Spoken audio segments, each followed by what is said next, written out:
All right, what is up, everyone? Today I'm going to do a live stream to talk about the Venus Cazimi, which just took place here in Gemini today.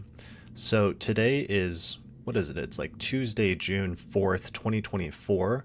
I'm starting this at 1:54 p.m. in Denver, Colorado. And this is a live stream that I'm sending out to YouTube primarily. So that's the primary place where I'll be taking comments and questions, and people will be sharing stories about the Venus Cazimi, and specifically the 4 and 8 year repetitions that are tied in with this specific cycle. So today I put out a call for questions on both Twitter as well as on the private Facebook group for patrons of the Astrology podcast who sign up to support my work and attend my live streams through Patreon. So I put out a call for questions, and I asked, let me actually just share it. I'll share it and show you exactly what the call was so everybody understands what the assignment was. So here it is on Twitter. So I asked, Happy Venus Cazimi Day, everyone. I'm researching this conjunction and I'm looking at how it repeats every 8 years and then also has a half return every 4 years.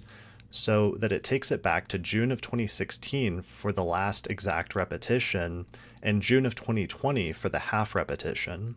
Or you can go even further back to 2008 and 2012 and so on. I'm looking for examples of stories where events were connected in between these Venus periods in some way, whether in celebrity or personal stories. For example, I have a story where the conjunction happened in 2008 and a person got a job, and then 8 years later, the conjunction happened again and they left that job. I'm looking for more examples like this. I'd especially like to hear some current stories that are connected to this conjunction, so I think hard about the events happening in your life now in 2024, especially while Venus is in Gemini, and if these events are connected to events during the previous June in 8 or 4 year increments. If you have a good story, then please post it in the comments and I may do a podcast on this. All right, so that was the call that I put out. And let me show you the astronomy and the astrology of what's happening today so you can visualize it. So here's the chart for right now. This is a chart set for Denver. This is my little Virgo rising election, and we can see that Venus is exactly conjunct the Sun at 14 degrees of Gemini. Right now the Sun is at 14 and 40 minutes, and Venus is at 14 degrees and 43 minutes. So the conjunction just went exact a few hours ago today at 14 degrees of Gemini. So what's cool about that is because of Venus's cycle, it'll make the same conjunction in approximately the same spot of the zodiac with only a two degree difference every 8 years. So I'm going to animate the chart and I'm going to take it back. We'll take it back 8 years from now. 1, 2, 3. Actually, that's days. Let me switch it to years. Okay. 1, 2, 3, 4, 5, 6, 7, 8. There we go. So exactly 8 years earlier on June 4th, we see the Sun and Venus again conjoining around 14 degrees of Gemini.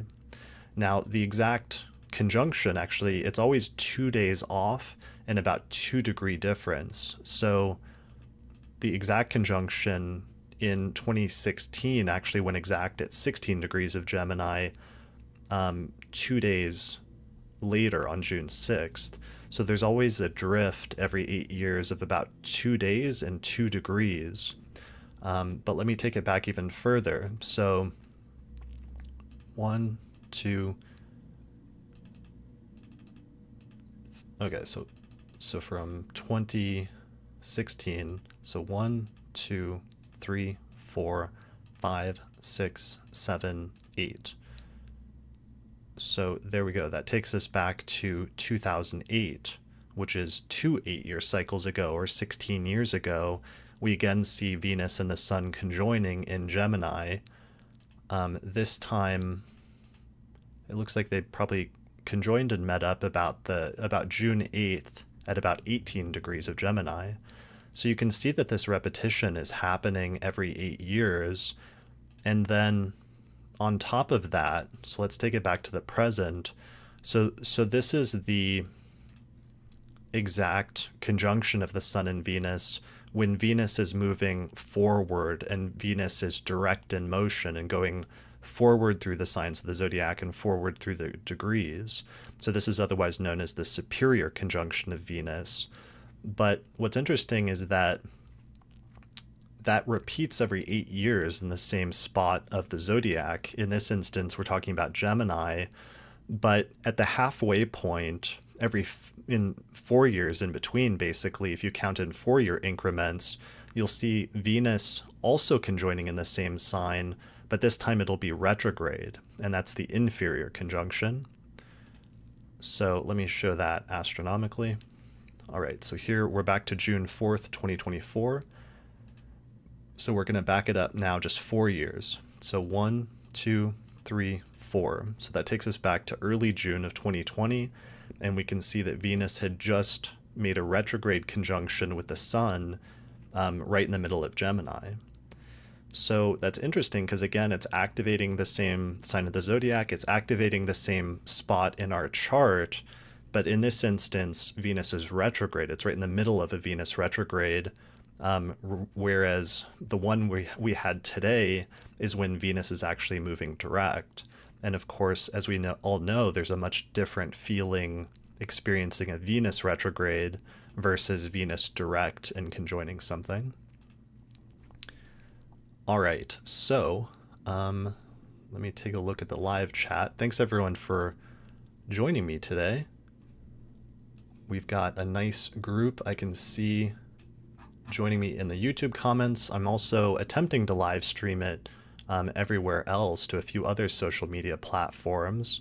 So feel free to comment there, but if you go to my YouTube channel, that's the main place that I'm going to be taking comments and keeping track of the chat. So thanks everyone for joining me today. All right, so here is the deal. I'm going to read through, I got a bunch of actually really amazing examples that were sent in by different people, both through the Facebook group as well as on Twitter. So I'm going to go through, I'm going to highlight some of those examples because these repetitions are really important, but it's often hard to understand. It's one thing to hear about that abstractly, that there can be a connection between 8 years and 4 years with what's happening right now in your life. And it's one thing to hear that, but it's another thing to see examples of that through different people's experiences. So there were some good stories that came in today in that Twitter thread that I posted. If anybody has a story that they want to share, I'd recommend posting it in that thread on Twitter that I have up at twitter.com, or I guess it's x.com/ChrisBrennan7. You'll see the thread that I did. And I may still be able to get to or highlight some of those if there's new ones that come in during the course of this. You can also post them in the live chat, but I might not be able to follow those as well. But it's still nice that people can participate in the discussion and share stuff there so that collectively we can develop a better understanding of this specific and very unique transit together as a community as we're experiencing it today. All right, so what else? Other preliminary things. So this is part of the Astrology Podcast live stream. I'm starting to do more live stream content. As you see on the podcast recently, I'm actually starting to do a series of live chart readings where I sit down with patrons of the Astrology Podcast and we delineate their chart and we look at transits they've experienced recently, as well as do little mini chart readings. And that's been a lot of fun. And I gave all the patrons a heads up today about this live stream, which is one of the benefits of becoming a patron, is you get a notice before I do things like this. So thanks to all the patrons that are joining us today. Other things to mention. Oh yeah, somebody reminded me to mention I'm doing a sale right now. It's 15% off on my Hellenistic astrology course this month if you use the promo code Mercury. And the course is an amazing online course that has over 100 hours of audio and video lectures for beginner, intermediate, and advanced students to teach you how to read birth charts. And we actually do monthly webinars and Q&As. We just did one last weekend on the ruler of the ascendant, where we spent 2 or 3 hours going through the ruler of the ascendant placement in different students' charts and talking about their lives. And it was actually really illustrative and just fascinating hearing from everybody directly about how that placement worked out, and we learned a lot as a group. So I never run discounts on the course. This is actually a very very rare occasion, so take advantage of it by using that promo code Mercury at theastrologyschool.com to get that 15% discount, which gives you over 100% or $100 discount on the course. All right, let's get into it with some examples. So one of them, just to give you like a researchy one that I was working on recently. So I noticed that in the conjunction, I mentioned this on the forecast episode just the other day that we just released for June, is I saw in the news and I was researching the Venus Cazimi, and I saw there was about to be that presidential election in Mexico where they would elect the first woman president in Mexico, which is a really interesting turning point, especially since on the one hand, and that actually just happened in the past couple of days, very close to the Venus Cazimi, when Venus was already within a degree of the sun. And I should state that's actually the definition that I'm using of Cazimi is when Venus is within a degree of a conjunction with the sun. That's what I'm calling the Venus Cazimi.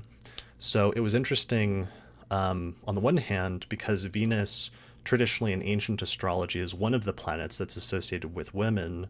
And so it was interesting to see a woman elected as leader of that country for the first time on the Sun-Venus conjunction.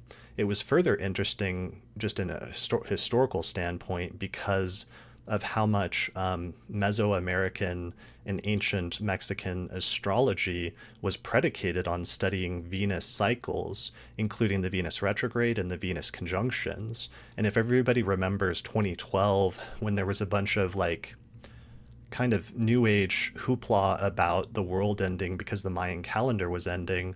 Part of the reason it was ending is because there was a Sun-Venus conjunction that was happening that year, but it wasn't indicating the end of the world. It was just that was the point at which the calculations went up to, and they hadn't extended them beyond that point or something like that. So I did an episode on Mayan and Mesoamerican astrology last year with that was pretty good, that went into some of this with the Venus retrograde cycles. So it's so impressive that the indigenous astrology of Mesoamerica continues to like be really active and really impressive, even in indicating things that are happening today with like that landmark historical development in terms of the leadership of the country. So that was interesting. And one of the things that it made me think of, though, is here in the US, which is the neighbor like right next door to Mexico, 8 years ago, we actually had something similar in 2016, which is at this time, and it was literally right at the Venus Cazimi in June of 2016.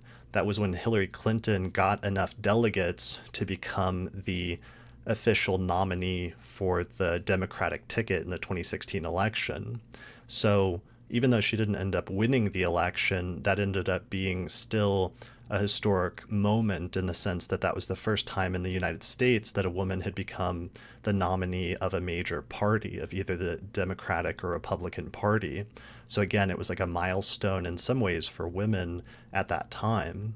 And then interestingly, if you go back 8 years before 2016, right in June of 2008, that was actually when Hillary lost the primaries to Obama, and Obama got enough delegates basically to become the nominee in June of 2008 for the Democratic primaries, and then would go on to win the election.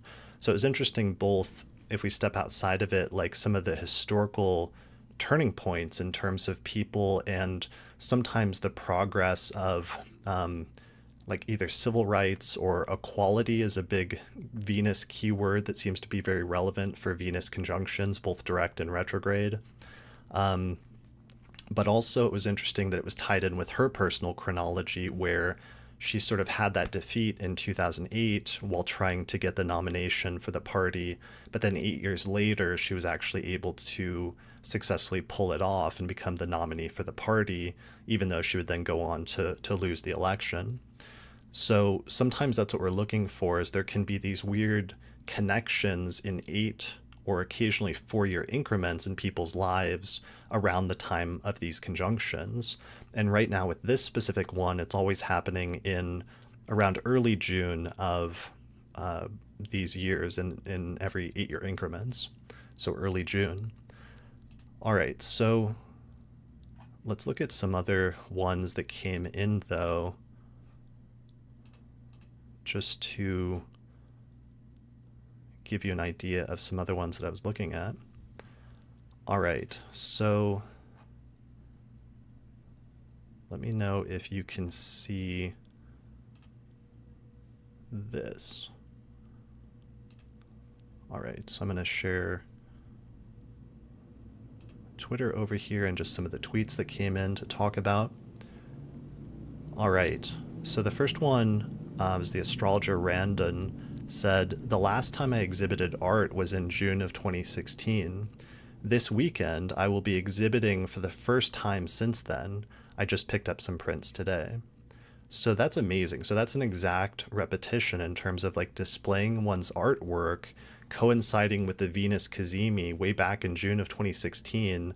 And then 8 years later, having a jump where for the first time since then, they're displaying their artwork again. So that's what I mean about repetitions. And there's repetitions like that that are really crucial, but sometimes they're easy to overlook and you may not notice them at first, but once you realize what's happening, it's actually really striking. So I thought that was a good example. Next one from Twitter, Michelle says, my brother finished high school and left to study abroad during the 2016 Cazimi. Then he came home to Peru in 2020, so that would be at the retrograde conjunction, and then finally left yesterday to move abroad for a job. So crazy. So for him, it's obviously tied in with like travel and with, moving abroad and sometimes moving home and the back and forth between those two. It's interesting in this case that it was the direct conjunctions when Venus is moving forward that he's having the motion of like leaving home and moving abroad, where it was the retrograde conjunction when Venus retrograded back together with the sun that he ended up going home.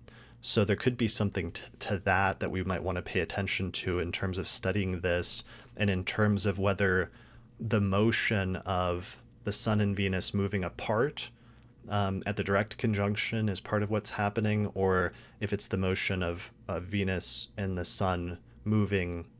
I mean, I guess realistically, both motions are present, since when it's direct, as long as it's applying, they're moving together, and then they separate afterwards. But when they're retrograde, it's applying and they're moving together when Venus is moving backwards, but then eventually once it's exact, they then separate. So we'll have to keep workshopping that. I need to think about that some more, but we might want to consider that symbolically and what that process is of like moving together versus moving apart. So I know there was one, somebody had mentioned that they were like moving in with a partner at this time, and I think we'll see a few examples of that. For some people, it's about people coming together or like merging or unifying something at that time. So we'll have to pay attention to that. All right, so let's take a look at some other ones.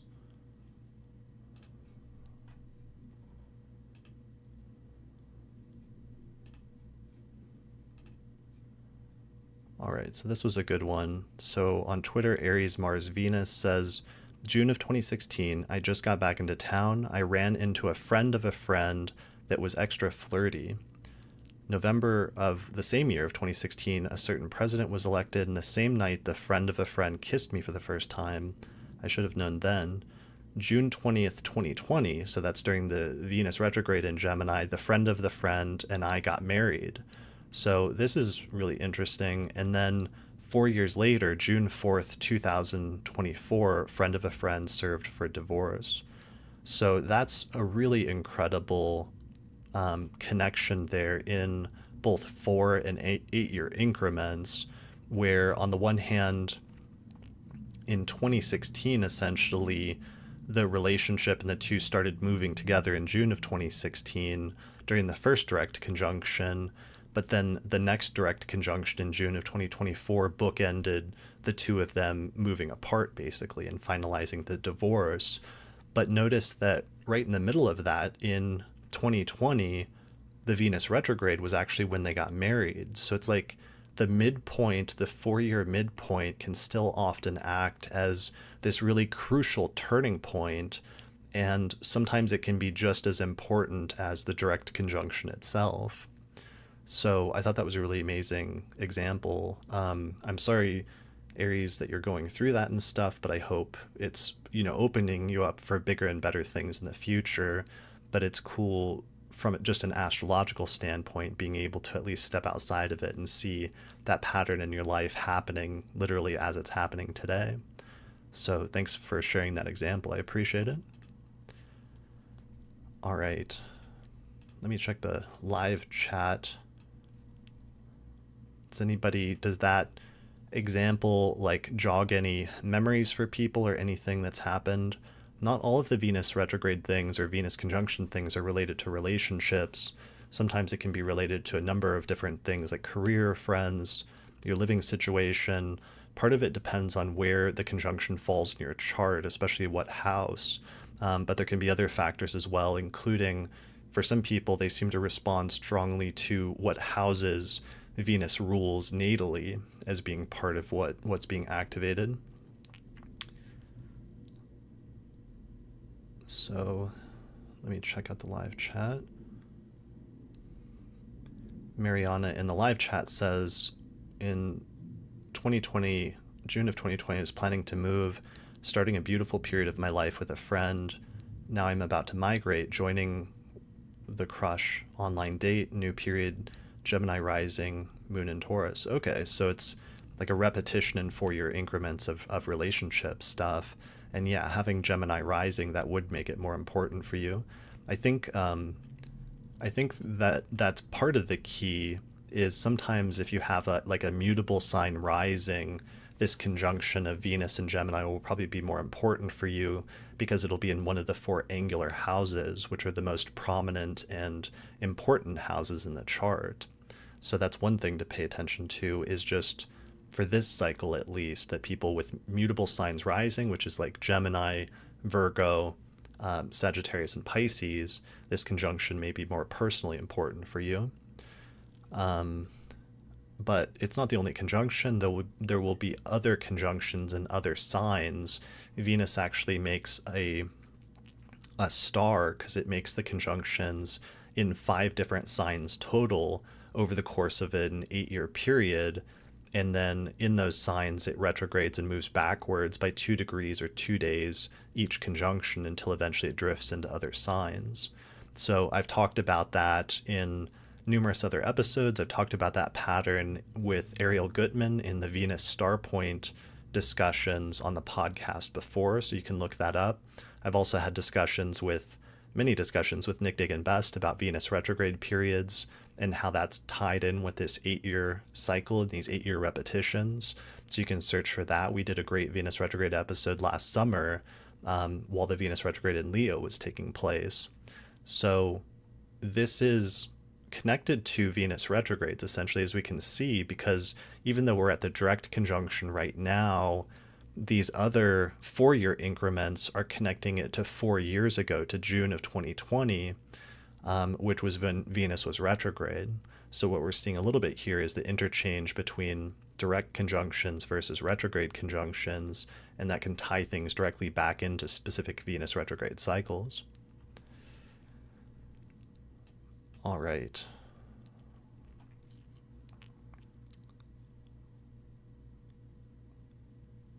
So let's see what other comments are coming in. Fos says, Leo rising, in 2016 I changed academic programs, which really changed my career trajectory. In 2020 I did a semester in the pandemic, currently studying your course and getting a license for work, also looking for jobs. Nice. That's a pretty good repetition.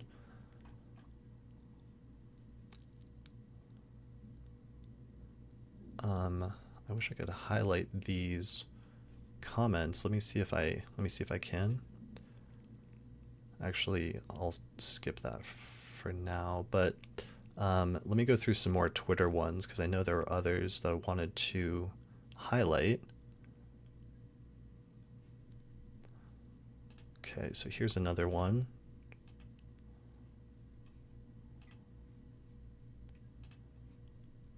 All right, so Whitney at Cobra Crescent on X says, in 2008, student visa process to move to Europe. In 2012, I got married to someone from the UK a month before the Cazimi. I found myself in exile when my spousal visa was delayed. Gemini is the 12th house. That's really interesting. Okay. And then 2016 restarted my life in the US after the divorce was finalized earlier that year. The theme changed in 2020 though. So that's a really cool repetition with those across those three different ones.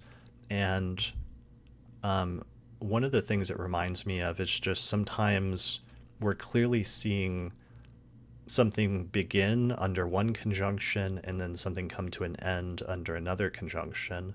And I think that's part of the essence of it. And one of the things that's tricky is because it's a Cazimi, Venus is coming into a very close conjunction with the sun. But when Venus is that close to the sun, you can't actually see Venus. So Venus is actually occulted or hidden by the rays of the sun, essentially. And I think symbolically that's actually important because sometimes a conjunction is the start of a new cycle and it can open up either a 4-year or an 8-year cycle. And it means you're starting something important at that time and you're planting the seeds for something that's important. But sometimes when you start something new, it's not immediately evident when you start it that that thing that you started at that time is going to grow and develop into this huge element in your life that you're going to be focused on for many years in the future, because oftentimes the start of things have very humble origins. And the only way actually that you would know that it's actually going to be significant is if you're paying attention to the astrology at the time. Like if you've started something this week, especially around the time of the Cazimi, whatever you're starting at this time could take on much greater importance than it seems like at first. So that's a really great piece of advice that I always want to give people when they encounter an important turning point at these conjunctions, is just to realize, because sometimes it's even against your better judgment, because you'll think about what you just started, like you just met a new friend, started a new relationship, but you don't expect it to last very long. Maybe you started a new hobby, maybe you started working towards a new educational path where you like got interested in something that you just started watching YouTube videos about. Whatever it is, sometimes what you start at these conjunctions just has the importance of it gets magnified like 100 times over a long enough timeline. So pay attention to it because it could be really important this week. And that's one of the reasons I'm doing this live stream, to draw attention to that. All right, let's go through some others. Does anybody in the live chat, is there anybody in the live chat that had something start this week, especially in the past few days, that that they think if they thought about it and stepped outside of their self could be really important, even though they don't initially think it could be? I had one that came in where I posted that electional chart yesterday, and somebody initially made a joke about like using the electional chart to make a sandwich, but then afterwards they said, actually, I got together with like an uncle or somebody, and we finally decided to start a podcast and get the equipment for that we've been talking about doing forever. So I accidentally did end up doing something really major today. And they were talking about the electional chart that I posted yesterday, but what was interesting about that is actually also happening so close to that Venus Cazimi that I think that's actually going to be crucially important for them. And it's going to be one of those things that they start that's going to obviously become much more significant in the long term. All right. Speaking of that, I'm trying to remember. I actually had one of those because it was around the time of the Venus Cazimi, now that I think about it, that I first started the Astrology podcast back in June of 2012. So this is, let me see if I can share this chart.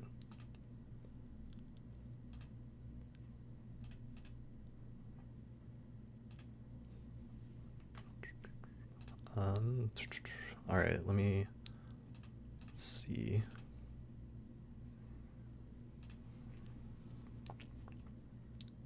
There it is. So this is when I bought the domain, theastrologypodcast.com, just because somebody else like dropped it and didn't want to use it anymore. And I was like, that's a great domain name. Maybe I'll start a podcast. So Venus was retrograde in Gemini, so it was not too long after the Sun-Venus conjunction had just taken place earlier that month in the sign of Gemini. So that just reminded me, I'd forgotten about that until just now. But sometimes, you know, like I was saying, little things happen. Like you do little things at around the time of those conjunctions, not realizing that it's going to be a huge deal. Like you sometimes have an inkling, like, hey, that could be really good. Like maybe I should start that thing. Maybe I should do that thing. Or this opportunity just fell in my lap of something that sounds like I would like to do, and I'm going to pursue it. But, you know, if I knew, what is it, like 12 years later, like how significant that was really going to be, then that would be a whole different story. But, you know, I've had 12 years to understand how significant those conjunctions can be at this point. So now I'm starting to get the hang of it. All right, let me check live chat and see what people are saying. And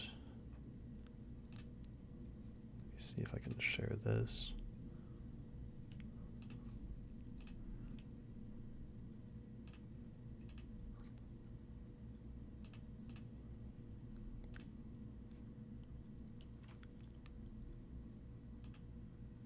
Okay, so, all right, here's my live chat. Let's see what we have going on. So Big Sky says, Taurus rising, Cazimi is conjunct my sun in the second house. In 2016, I bought a house. In 2020, I lost said house. Now in 2024, I just bought a car. That's a really good one. And it's also a good house-based example, which I'd like to do more of, because I think the house placement can be really important. I know for myself, like this conjunction's near my IC, and so I'm having some stuff with my home and living situation at this time. And then even during the one in 2012, my mom got remarried on that conjunction, and my IC was very close to, is in early Gemini. So it's like there was parent stuff happening at the same time. So it's like sometimes you can see those things that are visible, but then sometimes there's a secondary layer of things that are not as evident because they're just getting started. And that was also buying the podcast thing at the same time.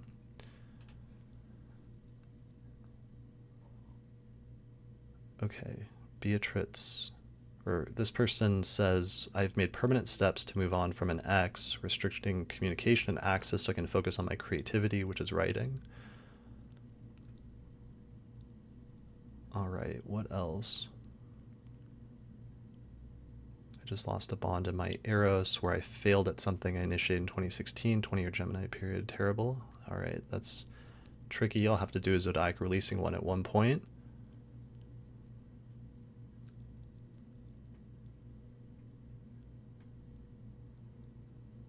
Nice. Scorpioni says they just started my astrology school course. Awesome. That's a good thing. I mean, starting a new educational study can be a major one. Big Sky, I'm being drawn to start making music again. Mariah says, I'm starting tomorrow my first teaching experience. That's really cool. Kulo says, June of 2016, Cazimi over my sun. Mercury and Mars, I graduated high school. 2020, I made the decision to go back to university. 2024, I graduated and taking the FOE exam tomorrow. That's amazing. Good luck taking the exam. All right, let me go back here. Diana says, I started quitting smoking, drinking, and sugar on the 29th of May. That's a good one. That can be like making major health changes or improvements to one's health can be a major one, especially if it's connected with like the 1st or the 6th. Beatrice says the same thing. Taurus rising, started a healthy diet today. Cazimi in my 2nd, Venus rules 1st and 6th. Yeah, especially for people that have it connect with the 1st and 6th. Like I was just saying, I think making major health and diet and exercise regime changes can be a really significant part of that. And sometimes, like I said, will end up being much more significant in the long term than you realize now because you're just getting started. Lisa says, I made a new friend. We're hanging out tomorrow. I think we'll be good friends for a long time. I think that's a pretty safe bet if that friendship's just starting right now.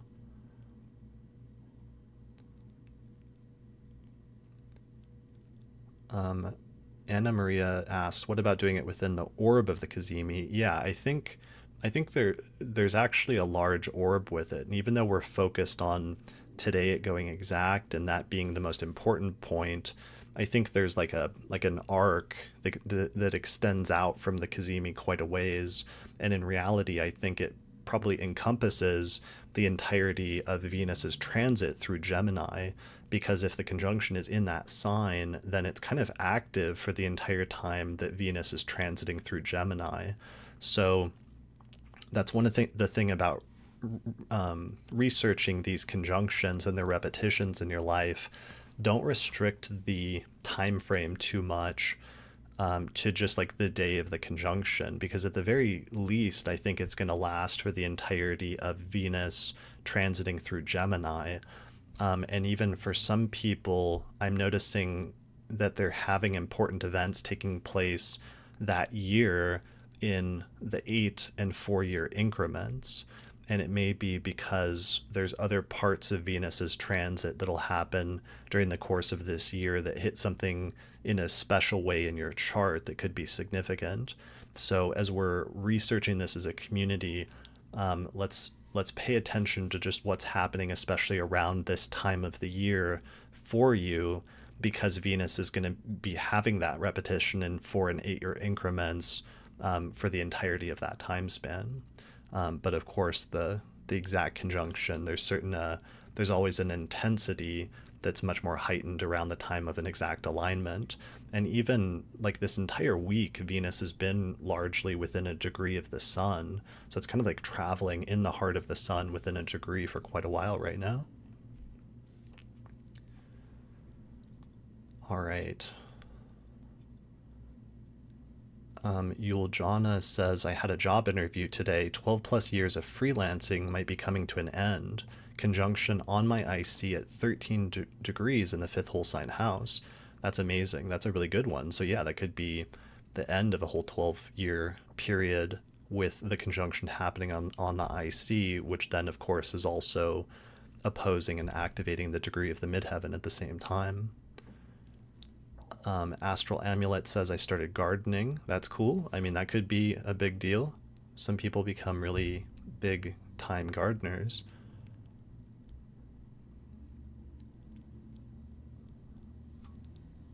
All right. Somebody says, okay, addressed that. Awesome. Cool. Well, it's cool seeing the live chat. Thanks everyone for submitting. Let me go back to Twitter and see if there's any more major ones that I meant to go through, because I got a lot of really great submissions there. All right.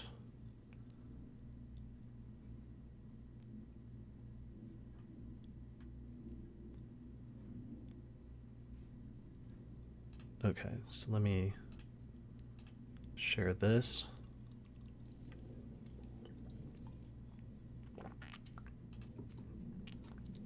So Anna says, I was about to take my entrance exams for my high school of choice in June of 2016. I got accepted at my second choice.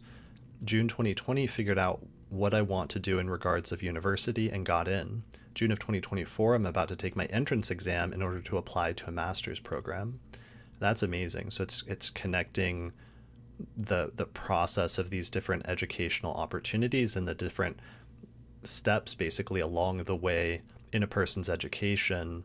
And I think that's really cool and important because sometimes, all of our lives, sometimes we think about them and we think about the singular events that happen in our lives, like, if it was something bad, like the day you got in a car accident, or if it was something good, like the day you got married or started a major relationship or something like that. But all of our lives are like a sequence of events and a process. And sometimes it's a process of like building into or building up to something. But just like walking up steps, you don't just go from the bottom of the steps to the top, but instead there's turning points along the way where you take one foot and move it to the next step, and then take another foot and move it to the next step. And I think to some extent that's what we're seeing here a little bit with some of these Venus periods, is there's steps in our lives that we're taking in 4 and 8 year increments that are sometimes taking us to a specific destination that we may not know that we're on the way to that specific destination, but the astrology does, because it's describing something about our fate and about our life narrative and our life story that in some ways was written into our birth chart since the moment of birth. But along the way, at some of the most crucial turning points, we have this check-in where the astrology tells us that we've reached the next step or the next level in something that we're working towards. I think this is a really good example of that. All right. Let me see, what are some other ones? Anna Marie says, this is interesting because I noticed a pattern in my life. Actually,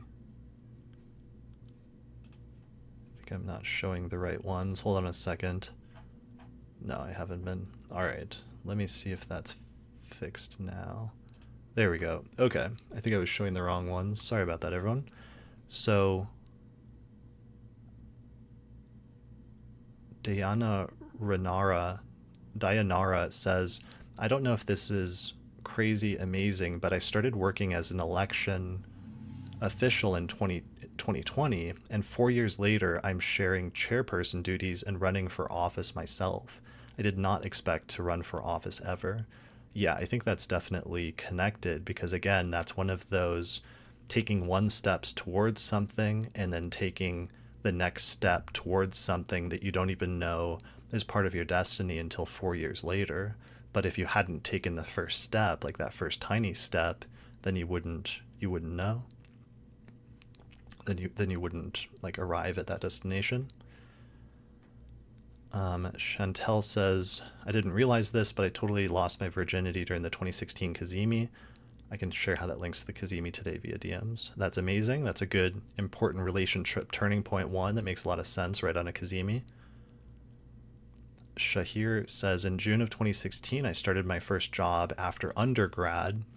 June of 2020, in the midst of leaving that job for grad school later in the year, I started client work to support grad school expenses. In June of 2024, applying for formal jobs again, I found an amazing opportunity this week. Stay tuned. Nice. That's awesome. A lot of really good ones here.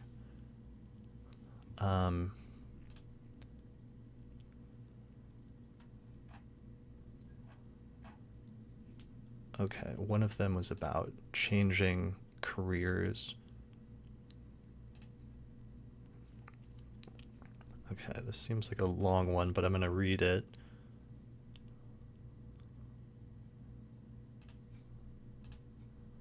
So Shuka says, each time what industry I showed up in has changed.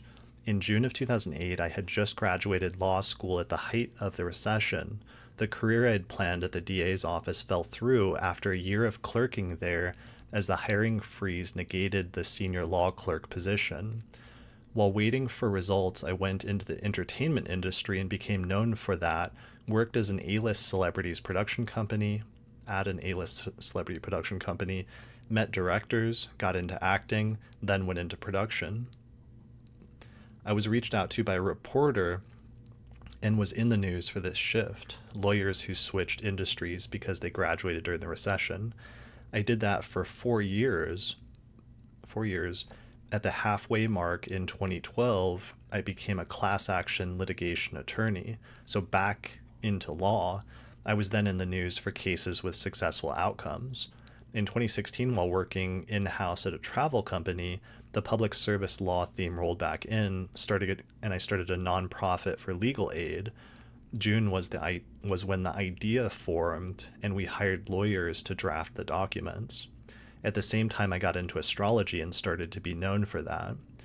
This June, no legal industry return, but I did return to doing more astrology content and entered another new industry that deals with the acting again, just not on screen. I'm a Gemini rising. I hope that helps. That's incredible. That's a really good one.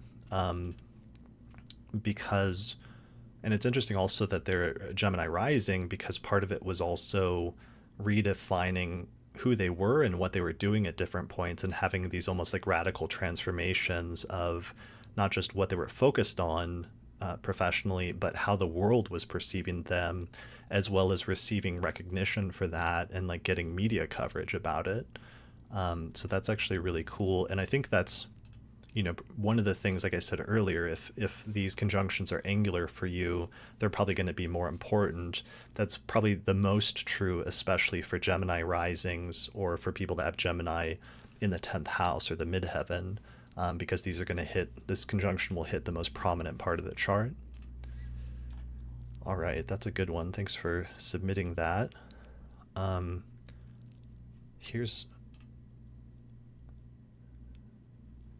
see what the chat is saying. Okay, cool. A lot of good chats coming in. Let me read this next one because this is good because it connects it with some health and dietary things. All right, so Stillwater Alchemy says, I'm a Capricorn rising, thus Gemini rules my 6th house. Yeah, Gemini would also be his 6th house, so the conjunction will be taking place in the 6th house of health. So he says, I've always enjoyed switching up my nutrition to see how it affects my energy and body goals. June of 2016, I was doing carb cycling to achieve a desired aesthetic, beauty and body manipulation. I was very happy during this time. June of 2020, I was vegan, but finding it immensely hard to maintain as soy and legumes were missing with my stomach. I went back to a low-carb program. June of 2024, I've been doing keto for the past 6 weeks, but all the dairy has also been hard on my stomach. Have now decided to go back to carb cycling as it makes the most sense for a lifestyle and body goals. One last wild 6th house example, I incurred a significant wrist injury in the summer of 2016. It's flared up on and off again over the past 8 years, especially when I train harder at the gym.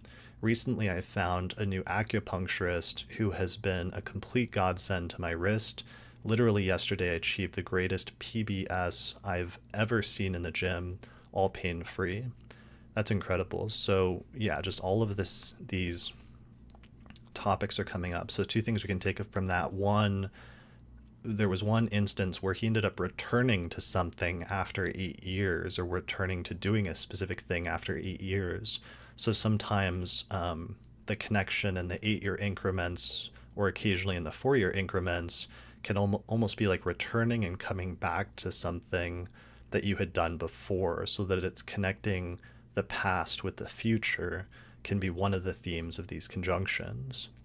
Another one I liked there is, there's sometimes an inversion, though, where something is set up at the beginning, and in this instance it was interesting because he was talking about getting an injury at the one in 2016, so that would have been a Sun-Venus conjunction in his 6th house, and the 6th house in ancient astrology deals with accidents and injuries to the physical body. So he gets an injury at the first conjunction in the sixth house, but then 8 years later, when Venus conjoins the sun again in the same place, there is a reversal of that, and he's sort of like freed from the injury, or finds a way to resolve it. So sometimes it can be setting something up and then concluding it, or other times it can even be creating a problem in the life that then gets resolved at some point in the future once Venus is activated again. So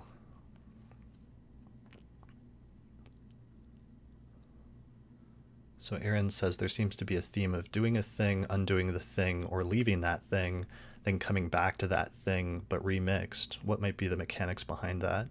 I think it's just part of this diagram that I made last summer. Actually, Demetra helped me make. Most of this was from Demetra on the Venus synodic cycle. And we did this for the Anana episode. So look up that episode, because it was an amazing episode about Venus retrogrades and how far they stretch back in history, where some of the oldest astrology, literally in the tradition from like 4,000 years ago, had to do with the Venus retrogrades, as well as Venus's synodic cycle, and that the ancient Mesopotamian astrologers created an entire story about the descent of Venus into the underworld in order to encode information about that astronomical cycle into myth and into narrative.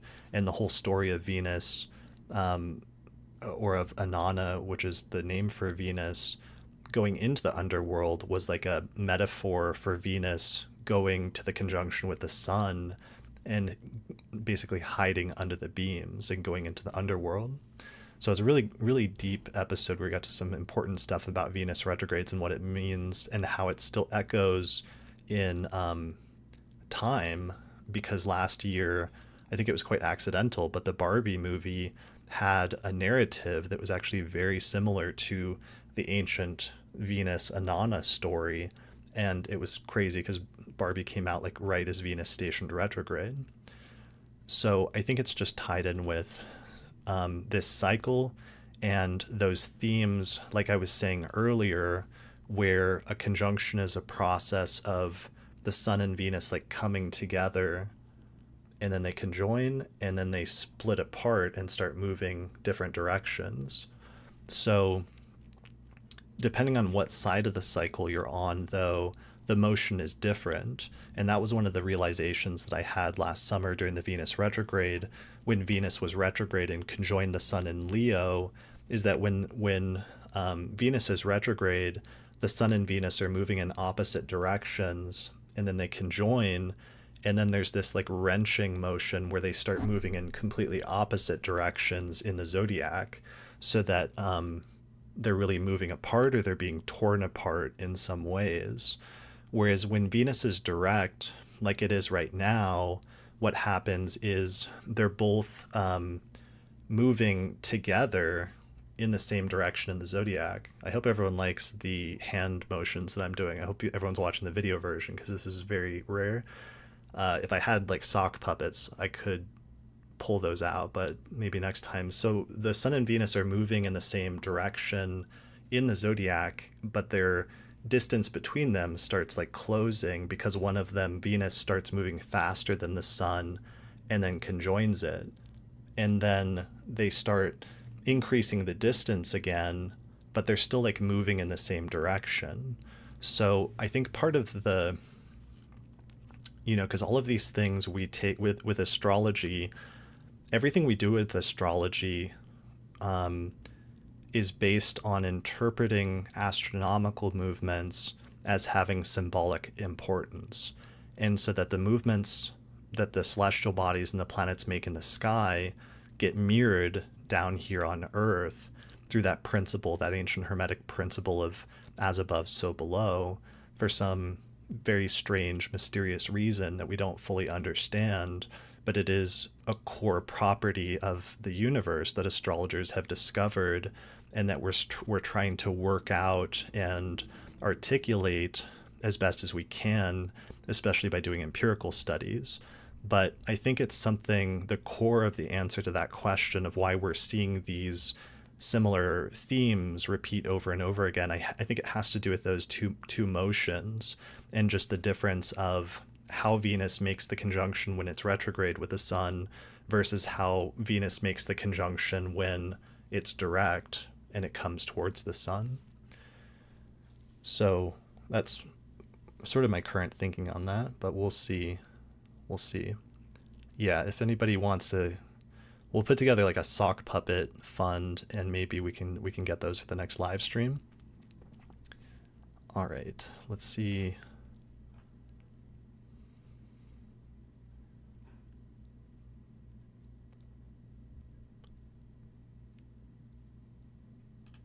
Okay, so here's one.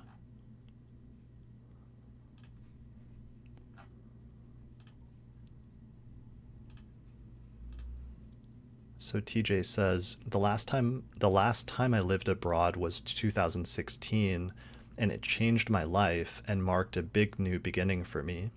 I'm currently in the same exact city I was in 8 years ago and feel a lot of similar feelings that I did back then now, but also feel a lot more evolution and progress.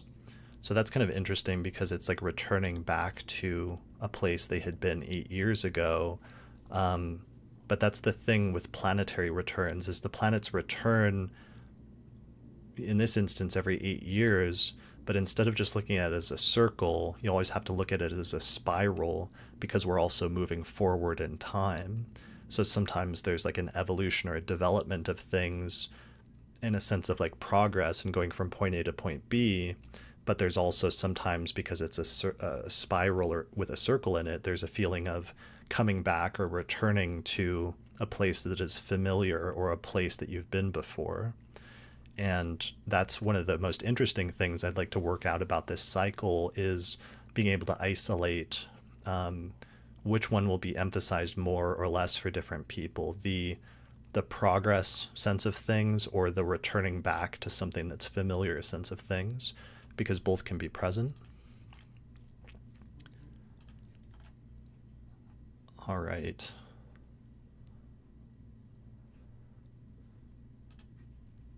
All right, here's another one. So CC says, I got my cosmetology license in 2012.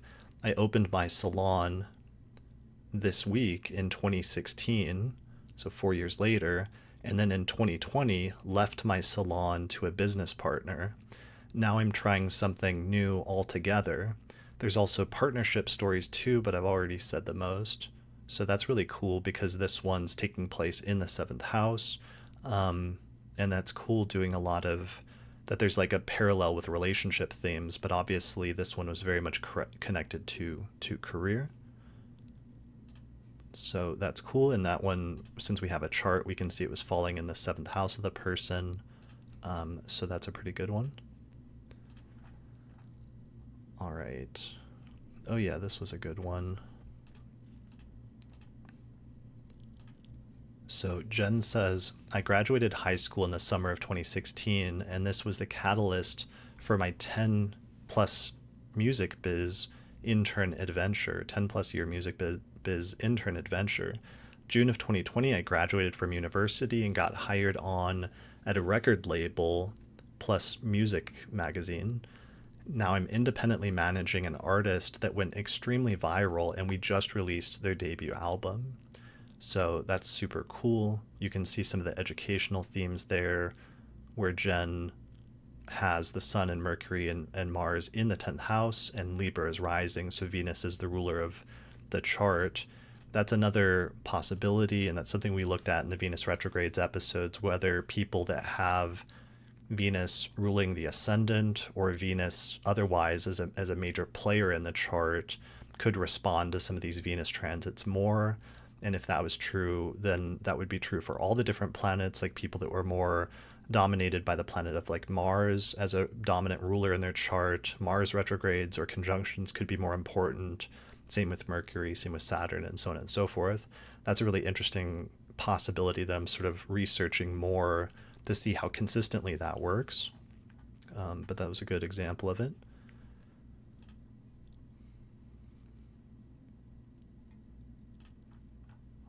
All right.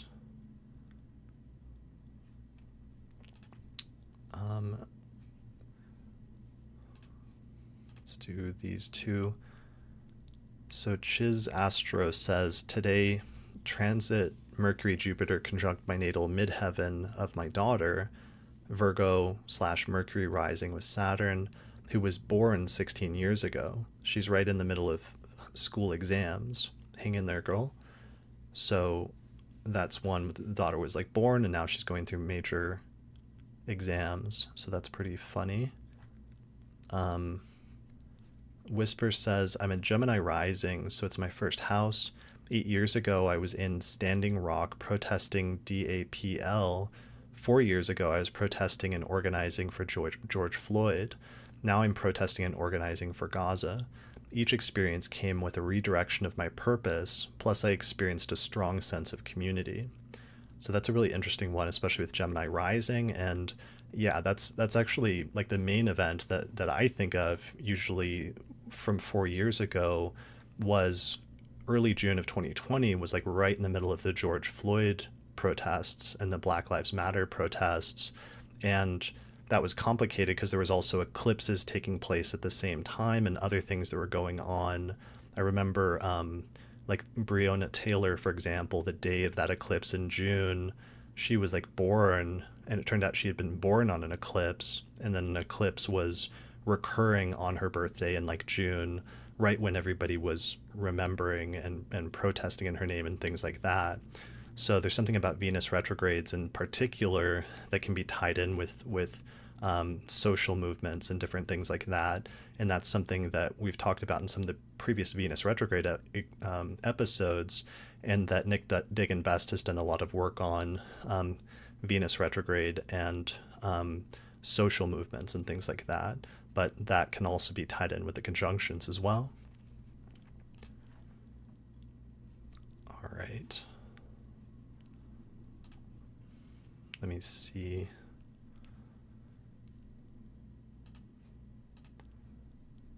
So Orphic Muse says, this year's Cazimi takes place in my 5th, which is ruled by my 10th house Mercury, and the Mountain Astrologer print issue I'm featured in is being mailed out to subscribers. 4 years ago, I decided to pursue my astrological practice professionally and started pursuing formal study. Also in 2020, I was redirected to stay in Oita during the pandemic. I'd only planned to visit, and in 2016, I made my first pilgrimage to Benin, West Africa, to do some ancestral healing and spirit work. Venus also rules my 4th house and 9th house. That's a really good one. Congratulations on having your first article come out in the Mountain Astrologer. That's a big deal. I don't know. The Mountain Astrologer is one of the only print magazines for astrology, and it's really good resource for people still. So take advantage of that if you haven't heard of the Mountain Astrologer before. They're actually one of the sponsors of the podcast, whose end card is usually at the very end of my episodes. All right. Time is it? It's 1:04. All right. I am going to step away for a moment and get a drink for just a few minutes, and I'll be right back. And then let's go through some more examples. So back in just a minute.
right, I am back.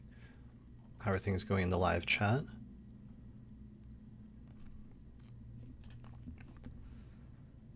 me see where we're at with everything.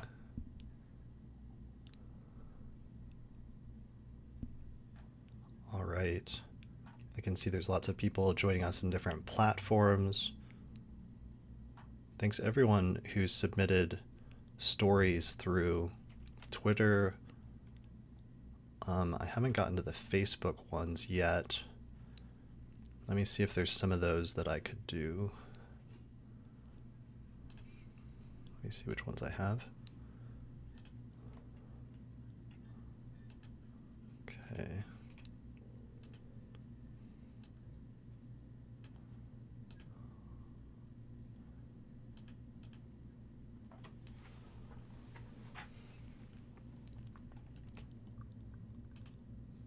Okay, this was a good one that came in from a patron of the Astrology podcast through our page on Patreon. So Stephanie said, Cazimi in my 8th, June of 2016, I moved in with a partner for the first time. It ultimately didn't work out though. June of 2024, I'm moving in with a different partner. It's the second time in my life where I've lived with a partner. We are engaged, and I think it's much more likely to work out this time. Thanks, Jupiter, recently transiting my 7th house and now 8th house. That's a really good one. I like that one also because, 8th house transits can sometimes be about the merging of one's assets and sometimes like moving in together. There's different things about that and different elements of it, but sometimes part of it is, literally merging assets and belongings and stuff with another person or with a partner. All right. Let me see what other ones.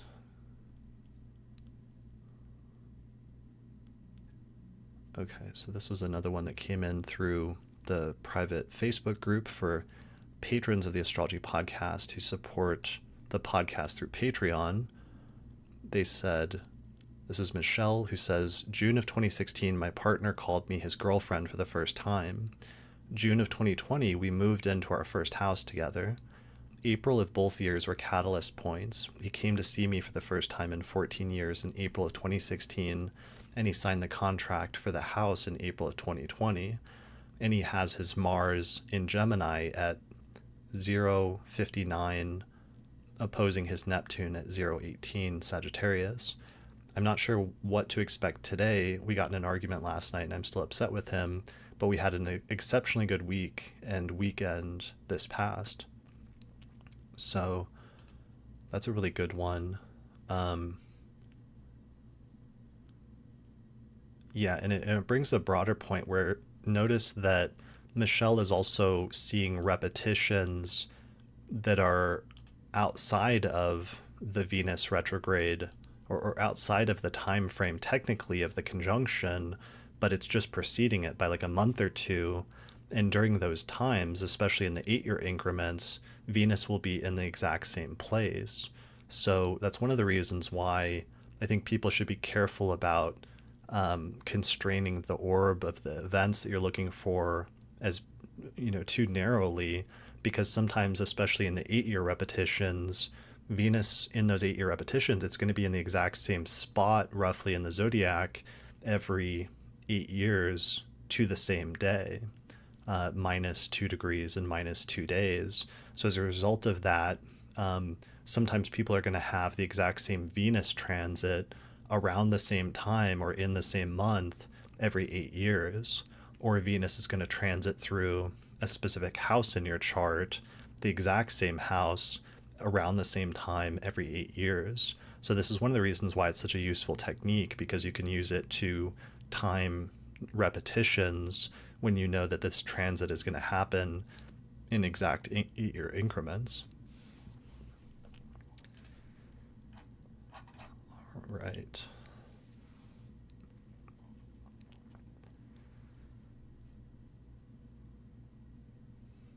All right. Just looking at the live chat.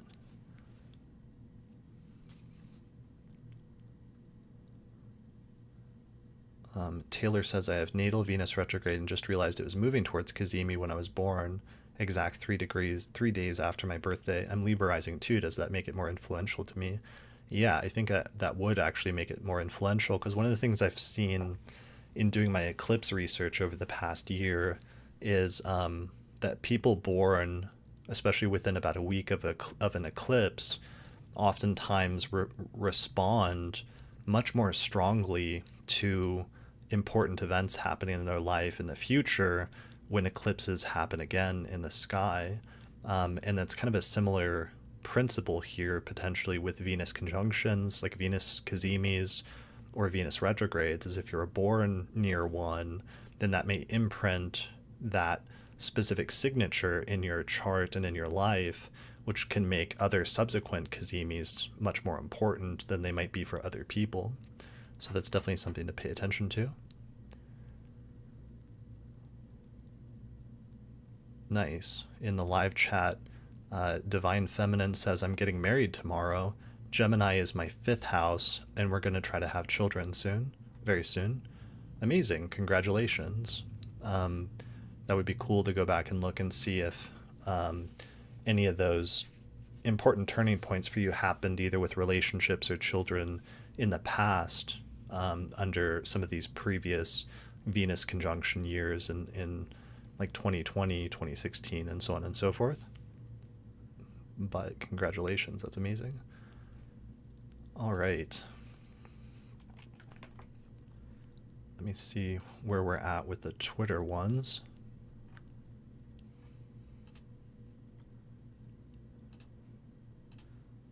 Okay, so Ray on Twitter says, June of 2012, I went through my first breakup with my high school love. June of 2020, I fell in love again and started a new relationship. That's really good. So we can see, I'm trying to understand this chart, but I think it's like Venus, Mars, Mercury conjunction in Gemini up in the 10th house, and Venus is retrograde in Gemini. So that's part of the reason why that one would be more important for them for relationships, especially because these conjunctions would be taking place hitting that Gemini stellium. So that's really cool.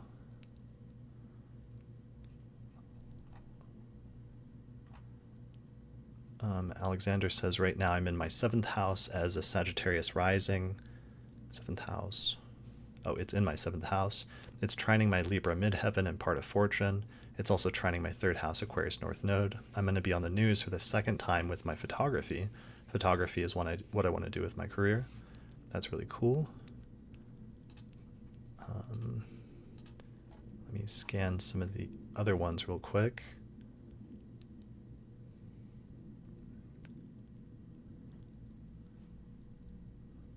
Okay, this is a good one. So Lily says, in 2012, I was doing a semester abroad in Germany and learning German. I was focused on education and travel with 3 semesters in 1 year. This year, I'm learning Spanish and I'm going to Spain this fall. I'm also completing my yoga teacher training and taking astrology classes. That's pretty good. All right.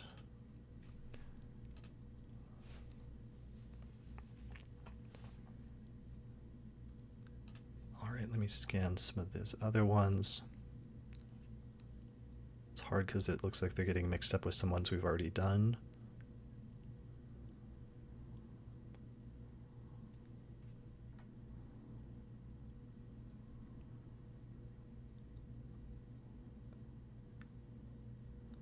Okay.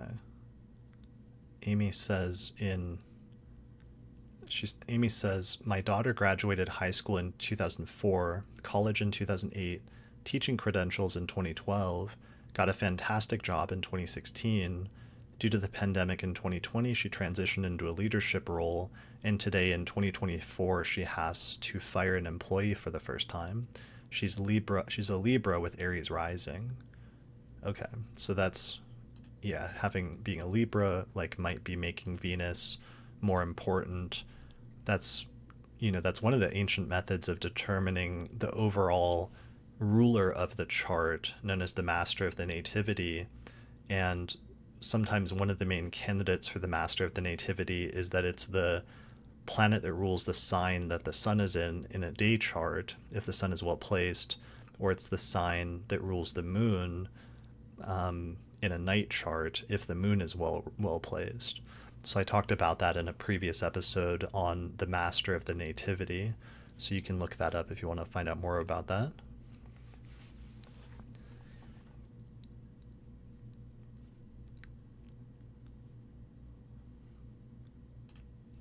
Okay, so here's another one. Debsky says, it's fabulous. As you've been touring through the increments, I went back to 1988, knowing that today is the 36th wedding anniversary for my dad and my stepmom. Eyeballing the 4 and 8 year increments, I see the dates where they had their children, moved houses. Wow. Yeah, like that's the thing, is it's not just, you know, your own life and chronology, which usually you know the best, but you can really start applying this to other people very easily in order to study their lives and their chronology. And sometimes I think the technique is more impactful for certain people, and that may be, you know, people that have certain conjunctions angular or have Venus as a more prominent ruler in their chart. But when you find somebody where it's really hitting hard, you can really see the repetitions very clearly, and it's really cool. The only thing that's annoying is then if you try to explain that to somebody as an astrologer and you're like, that's amazing that you started that job and then 8 years later you quit that job, you know, they don't really get it, and they don't really see the significance of that, even if you try to explain it. That's why I appreciate, you know, having a audience of astrologers to talk to about this, so that we can all geek out about how amazing this technique actually is, that this works at all, and that these repetitions can be so compelling, or as compelling as they are. All right.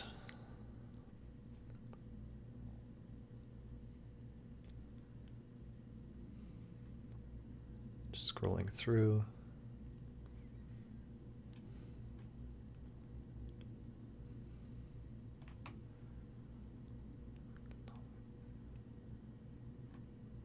Right. Just going through Twitter.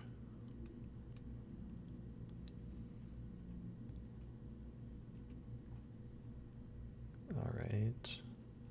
There's some good ones, but some of them are a little bit topics we've seen so far. It would kind of be nice to see different house placements of different people. So I'm trying to find ones that we haven't seen before.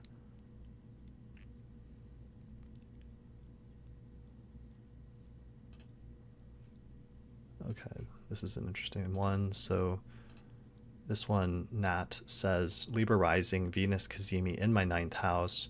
In 2019, I moved across the country and was fearful of my capability to live on my own, so I had my mom move in with me in 2020. Now that I'm moving out from my mom's place, this year I'm moving out from my mom's place and I'm feeling the exact same feelings, but still pushing through. So that's really interesting.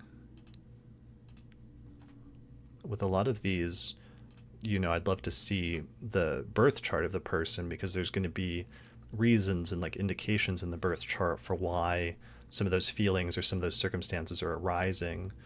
And that could maybe be a whole other workshop to go into this more deeply. But for our purposes today, we're just sitting at it with a somewhat surface level and trying to identify the 4 and 8 year repetitions.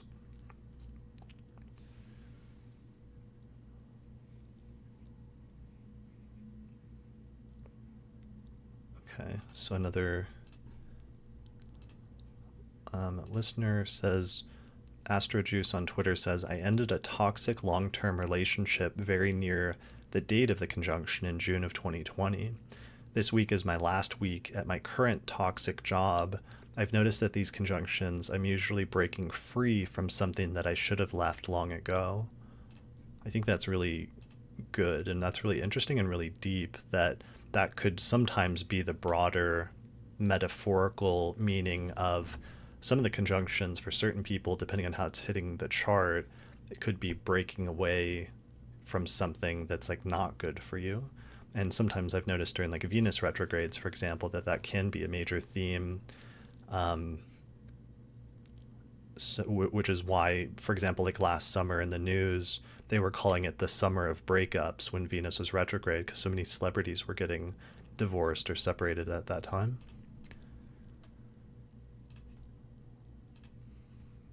All right, let's see.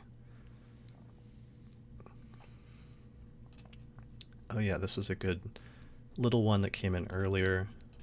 So M on Twitter says, June of 2020, I was studying my first year in landscaping.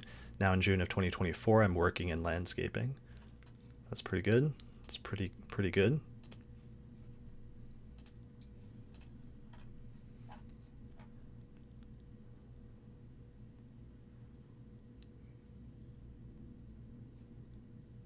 Okay.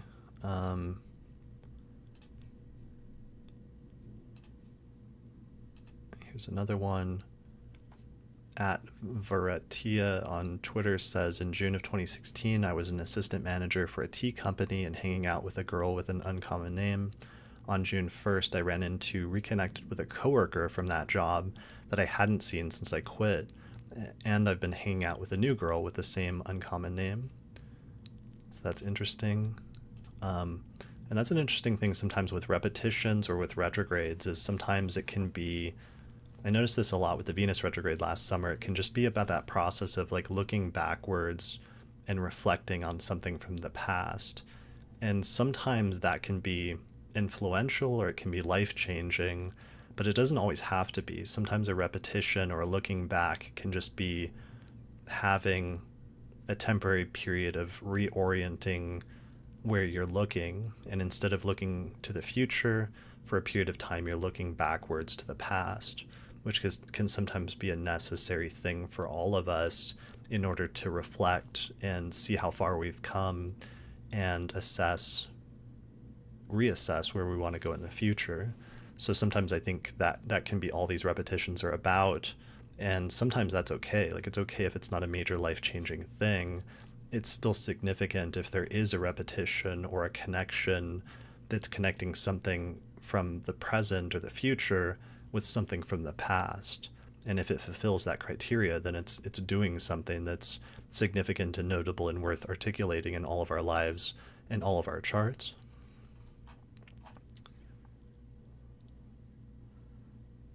Okay, awesome. Thanks to Brian in the live chat. I appreciate that. Thank you for your support. Your support is always appreciated.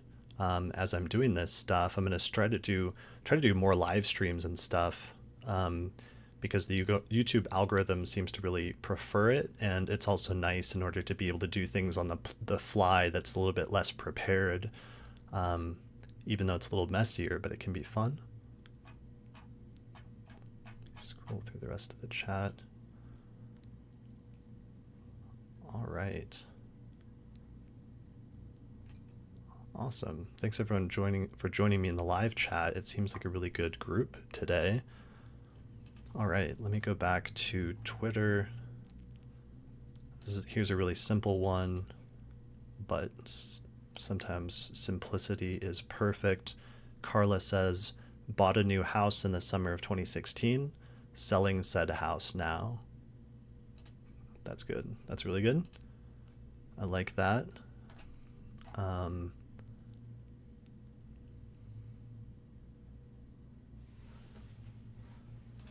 Oh yeah, this was a cute one. So on Twitter, this user says, my daughter finished college and decided to stay in Brooklyn, so I was officially an empty nester. She also had the love of her life move in with her in April of 2012. Fast forward 12 years, and they're still together, and I moved in with them back here in Southern California a few weeks ago. So that's perfect. That's another perfect repetition that we're seeing there. And it's interesting in that instance that, like, the earlier one was, on the one hand, you have both motions. You had her daughter and her partner getting together. So it's like the coming together of a conjunction. But from the perspective of the mother, that relationship she had with her daughter was also pulling apart or breaking apart. So that's introducing like a whole other level of things. And then 12 years later, the relationship or connection with the mother and daughter is reunited at a subsequent conjunction. So that's bringing in a whole other element we'll have to work out and think about in terms of sometimes there can be multiple relationships in our life that just by virtue of one new relationship coming into our life, sometimes it can bump out another relationship and make it drift apart. So that could be part of this as well in terms of the conjunctions or the retrogrades, to think about that that may be one of the transits where everyone's had that experience where, like, you know, a long-term friend gets into a new relationship, and then all of a sudden they're really focused on that relationship and they don't hang out with their friends as much or something like that. Or there's different versions of that with different people in our life, where sometimes one person's like getting into something, but then it makes it so that there's less room for something else. So that could be part of the underlying symbolism, a little bit of what we're dealing with here as well. That's really interesting to think about.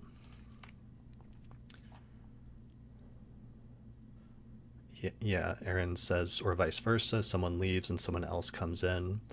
But that's, you know, that's just fascinating to think about, being able to articulate those scenarios with astrology, or to say with that level of specificity. If we could get it down to that, would be really great.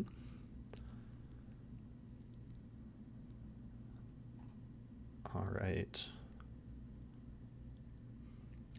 Nice. Leah says, Chris, I bought your book in June of 2020, and now I learned enough in astrology to start a podcast this month. Awesome. Congratulations. What's the name of your podcast, Leah?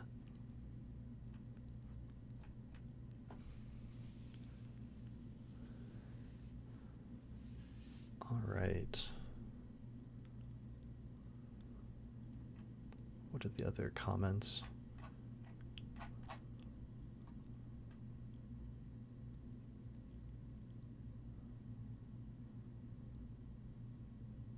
Tree says, I was born during a Venus inferior conjunction retrograde in Virgo, and my mother gave me up for adoption. That'd be really interesting to look at in terms of that, since that would have been like a parting sort of relationship for her. So you do sort of have that wrenching motion of two things pulling apart at that time, at least from her perspective. Nice. All right. Let me go back to Twitter.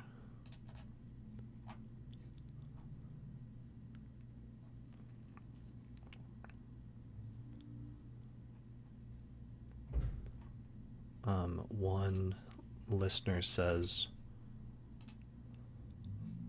both of my sons graduated from high school and university in 2012, 2016, and 2020. I have Libra rising. So that's another interesting one. It just in terms of sometimes, depending on where it falls, it's like it's not always about you. Sometimes it's about other people in your life that are important to you and important developments taking place in their life, which I see very commonly, but is important when you're trying to research this, to realize that that's a scenario. All right.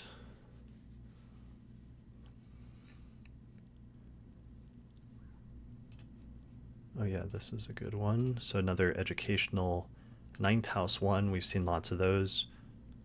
So Cancer Capricorn guidance says, I have Venus and Gemini in the ninth house. June of 2024, I enrolled in Chris Brennan's Hellenistic astrology course, ready to level up and study. In June of 2020, on a whim, I launched a tarot astrology YouTube channel under Cancer Capricorn guidance. In June of 2016, I graduated high school and was preparing for college. So that's amazing, because it's like leading in a specific direction, either in terms of astrology and divination, which is a ninth house thing, with education and learning, which is a ninth house thing, but also possibly with a broader theme of teaching, like teaching other people eventually, which is also a ninth house theme. All right.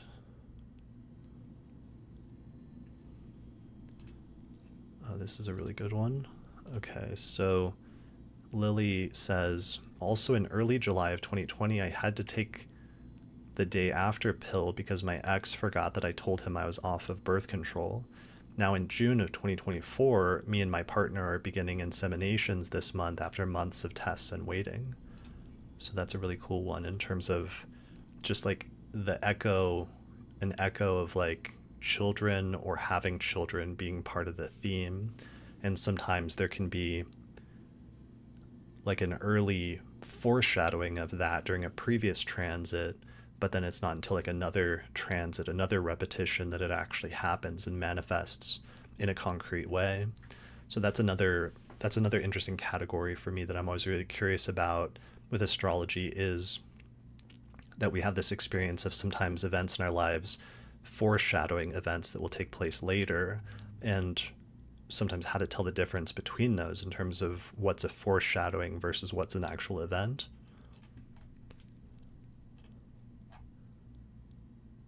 All right.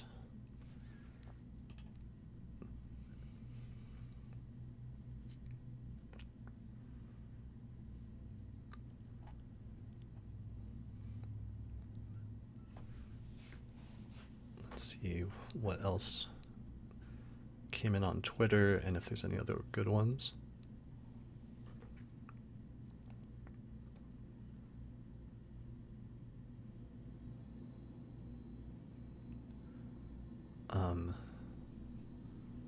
Okay, I think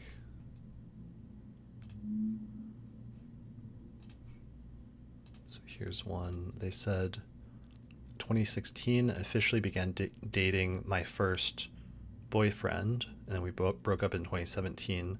June of 2020, my first boyfriend began his second relationship during a Venus star point. 2024, redating the same ex. That's amazing. And she says, I'm a Pisces rising, he's a Gemini rising. So that's incredible. So literally starting to date somebody in 2016, them having a different relationship at the 4-year repetition when Venus is retrograde, and then at the full 8-year repetition return, getting back together and redating the same original relationship. That's a great repetition.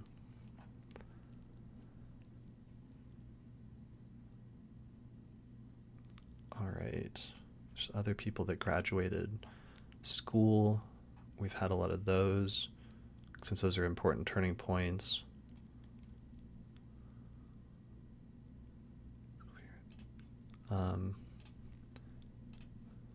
This person says, I had no idea. I got married in June of 2008 and we split 8 years later. Divorce happened later, but June of 2016 was clear it was the end. Okay, by June of 2016 it was clear that it was the end. Interesting. So there's the inversion and the like canceling out. It's almost like sometimes one of the conjunctions is setting up the beginning of the story, and then the 8-year one conjunction is setting up the end of the story. And I bet in a lot of those cases that the middle point of the story, the middle turning point, is happening at the 4-year repetition, just like it did in the previous one we just looked at with the relationship, where it's like the beginning of the relationship was a conjunction, then the ex got in a relationship with somebody else at the middle point, 4-year one, and then they got back together at the 8-year repetition. This was an interesting comment and observation where Colleen says, not just me, but maybe something to think about or look into for millennials. How is this cycle linked into economic crashes that have wreaked havoc on our generation? 2008, the Great Recession, 2016 elections influenced by that, 2020, second once-in-a-generation deep plunge, 2024 election. Yeah, it's definitely obviously tied in the US with the election cycle, and you can see the interesting repetitions.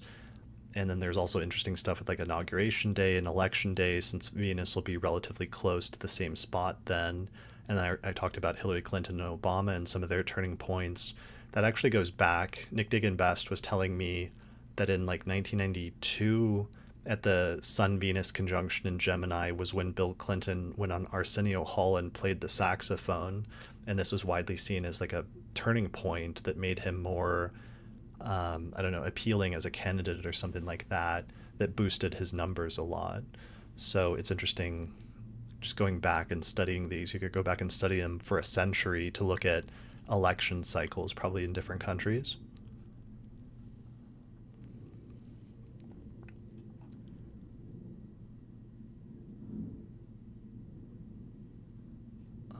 All right, that's a good one. So astrology and stuff in the YouTube comments says, I met my fiance in 2016 around the Venus Cazimi. We got engaged in 2020, but had to delay the wedding. And yesterday he surprised me by booking the venue I'd wanted, and we're getting married in. And we're getting married a couple of months from now. I'm a Sag rising. Okay, so the conjunctions are taking place in your 7th house. That's brilliant. Awesome. Congratulations. Congratulations. All right, let me go back to Twitter.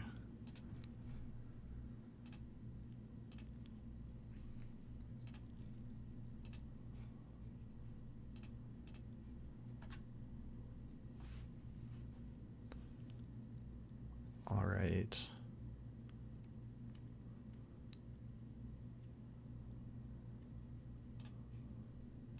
Okay, so this person says, I have a 6th house Gemini Sun Mercury. If you look at my LinkedIn, these dates are all when I started a new job. The half repetition is when the job I was working got super busy and I had increase in responsibilities. Funny enough, I had 2 interviews today, but I'm not happy because I'm not happy at my current job. Today is my birthday, and yesterday out of the blue I got 2 calls from recruiters. I'm hoping one of these job prospects pan out. I'm in the mortgage business, by the way. That's really cool. That makes a lot of sense. All right, let me see if there's any others in Twitter that are like significant departures from anything we've seen before, or at least in different topics of life. Denise has one. Mine is Gemini. Gemini is my 7th whole sign house. In 2016, we separated. In 2020, the divorce was finalized. That's a really good one.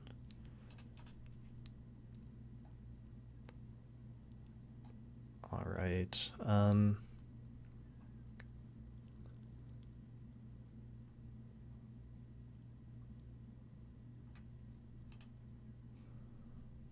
don't know how this is connected with the current cycle, but Dr. Annette Bramley says June of 2016, Brexit referendum happened in the UK. June of 2020, the EU refused to extend the transition deadline. So that's interesting. I wonder if there's anything going on with that. I know in the UK they just called an election that's going to happen in early July, so maybe that's connected in some way.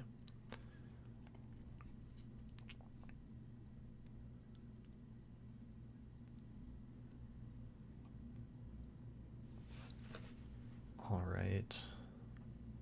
Just scrolling through these really quickly.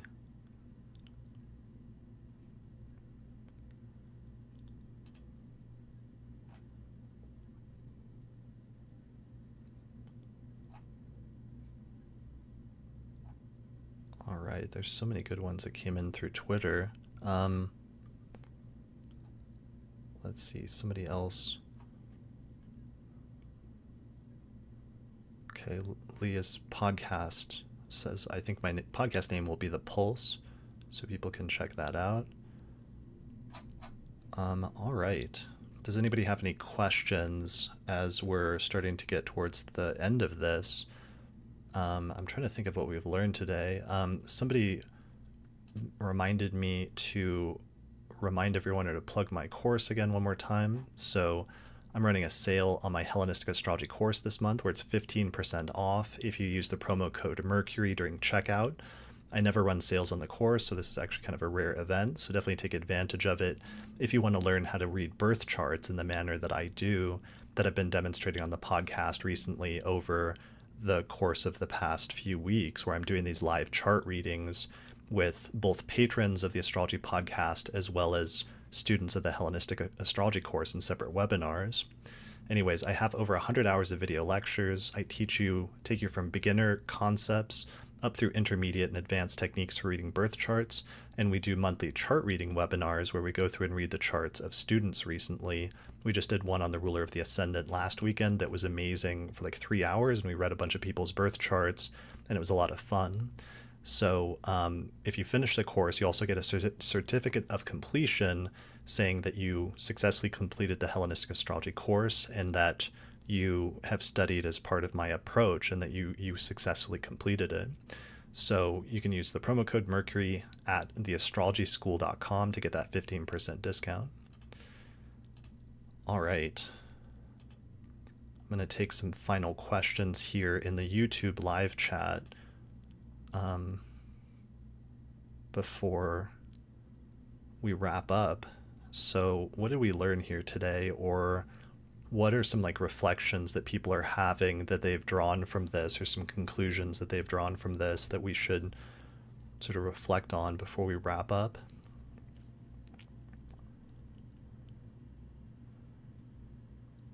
Stars and Gamers says, what's the logic behind certain themes recurring on only the superior conjunctions but skipping the inferior ones? I'm not entirely sure. I think it has something to do with just the directionality, because like I said, the conjunctions, when it's retrograde, the two planets are moving in opposite directions when they conjoin, and then they move apart. Whereas at the direct conjunction, like now, they're both moving in the same direction. So I think it has something to do with that, but that needs to be worked on a little bit more to fully articulate it.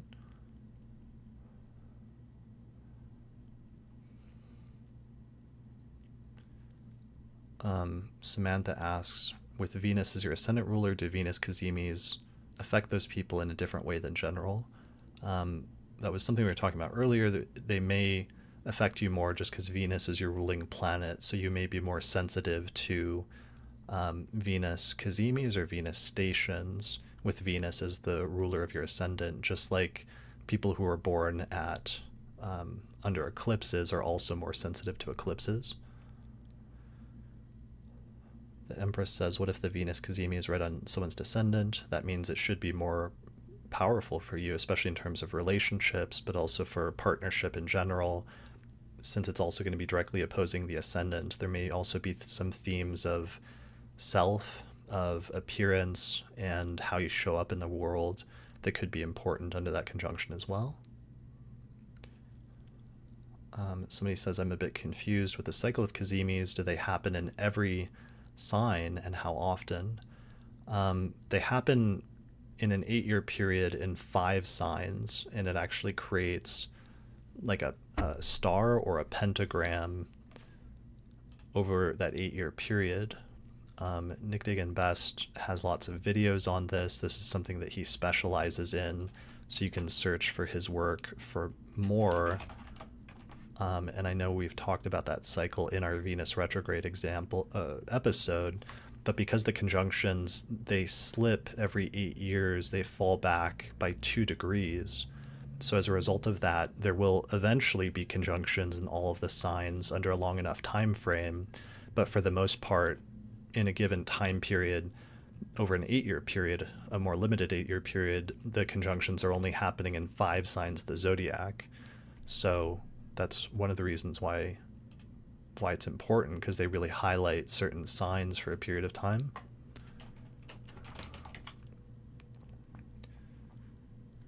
I'm trying to see if I have a Venus pentagram from the retrograde.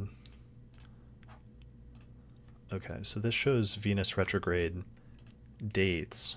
So this is not entirely the same thing, but it's kind of similar. And what it creates with the conjunctions is, see, we can see like one there. If there's a conjunction in Gemini, for example, that'll repeat every 8 years. But those conjunctions or retrogrades will just happen in 5 signs. but then it'll shift back by 2 degrees every 8 years until eventually it gets close to the border of one sign, and then it slips over and it starts happening in one sign rather than another. So that's part of the Venus retrograde and Venus cycle astronomy that every astrologer has to learn. That's very important because it's crucial for understanding and using these periods for prediction. Okay, let me catch up on comments.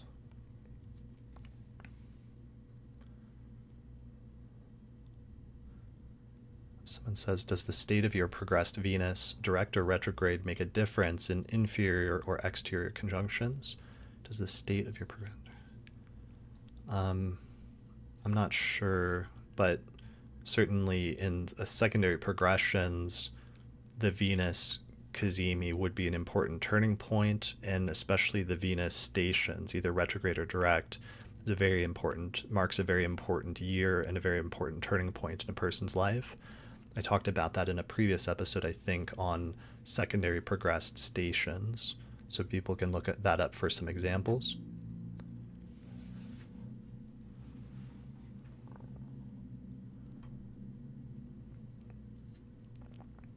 All right, there's some other examples coming in.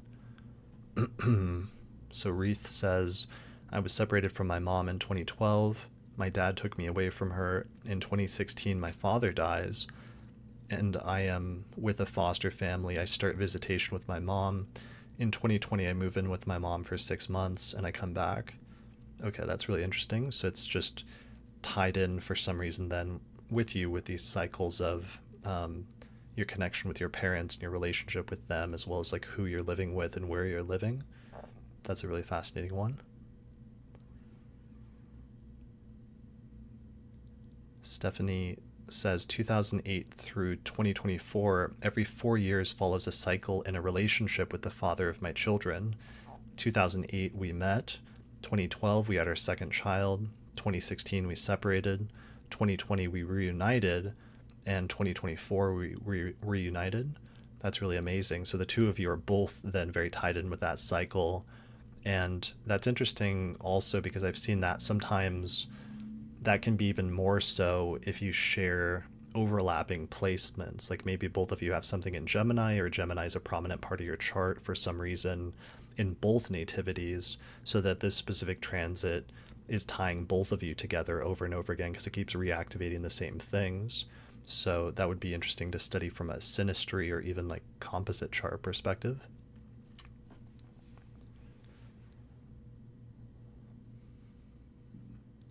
Right. Just scrolling through. Natalie says, in some ways we can intentionally move through endings and beginnings when understanding these conjunctions. Yeah, I think that's a great takeaway for this.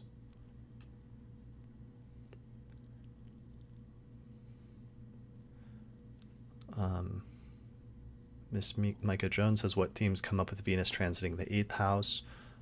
Shared resources, especially with a partner, sometimes issues with debt, sometimes issues with like mortality or inheritance. In the examples we saw like people merging their finances or moving in together and merging their possessions.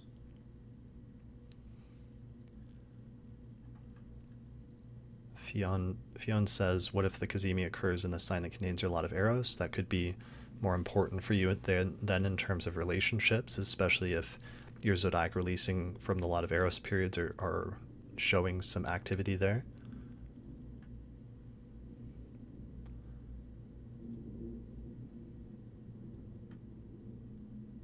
All right.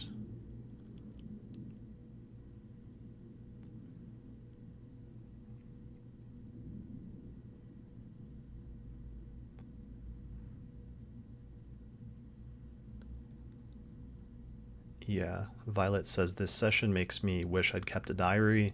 Diaries are very important for astrologers. Having some kind of diary or journal or something to track dates. And also another thing that's useful is in SolarFire. That's one of the reasons it's important to have software, and I use SolarFire in order to save charts for important events.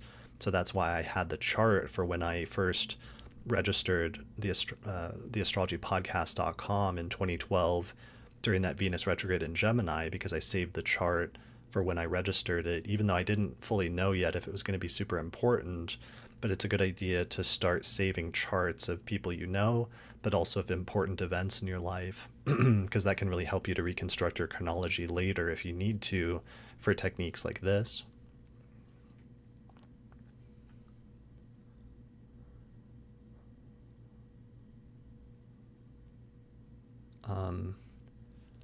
The Venus visualization you showed, could you share that image with us? I know I've posted it to my page on Patreon. I don't remember if I posted it elsewhere. I'll see about posting that somewhere, because that might be useful for today actually, and I think I did mean to post that. So I'll post the Venus cycle image that Demetra helped me make. We made this for the Anana episode last summer, but I'll post this on Twitter today once this live stream is over. Okay.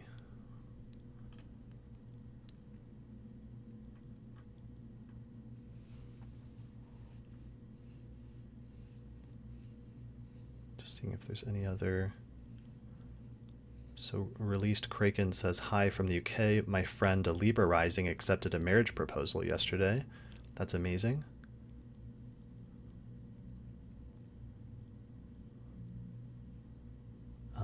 Biff suggests you can keep a spreadsheet on your personal computer noting dates and milestone events. That's a really good idea.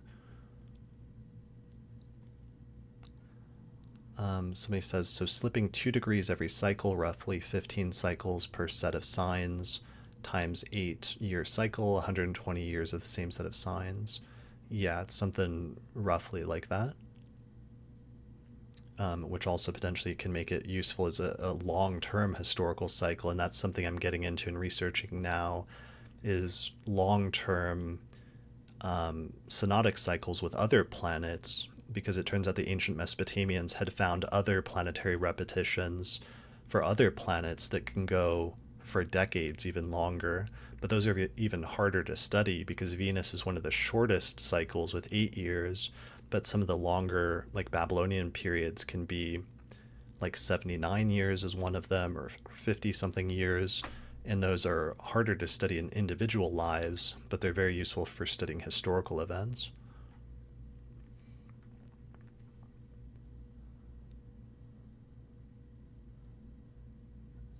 Jeannie says, I really feel like keeping in mind what annual profection year you're in each time. For me, it's 3rd, 7th, 11th houses. The same themes keep showing up.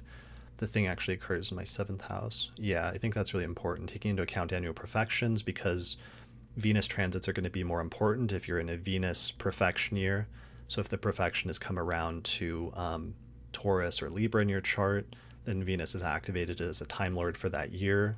And also if, alternatively, if you're in, for example, a Gemini profection year, when the Venus Cazimi takes place in Gemini, then you know that transit's going to be more important as well. So that's definitely using annual profections, which is the technique that I've covered in past podcast episodes, is another good way of filtering out which Venus conjunctions are going to be more or less important under certain cycles.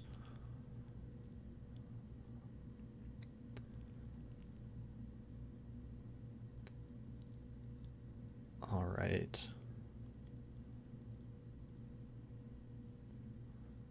Andrew says, how many minutes for Cazimi do you personally take? The original definition of Cazimi that was introduced by Rhetorius of Egypt around the 6th century was actually just being within a degree of a conjunction with the sun. So that's actually the range that I use, is a full degree on either side for the Cazimi, for the exactitude. But really, I'm also paying attention to the whole sign co-presence of just as long as the sun and Venus are in the same sign.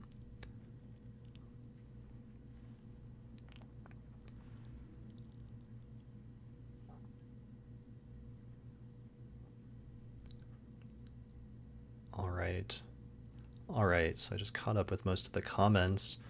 All right, well, I think that might be it for today's live stream. This was a bit of an experiment. I wanted to personally take advantage of the Venus Cazimi to do another experiment in live streaming and just putting out a call for examples on Twitter this morning like I did, and then just going through a bunch of them on the fly. But I think this actually worked out pretty well.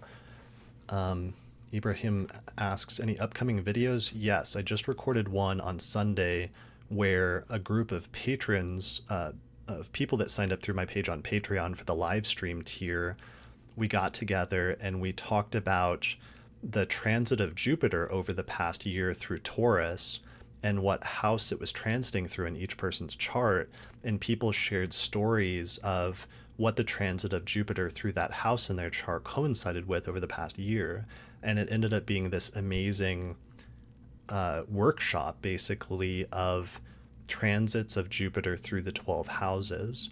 So I'm editing that episode right now, and that's going to be released next, probably sometime in the next week or so, whenever I have a good election next.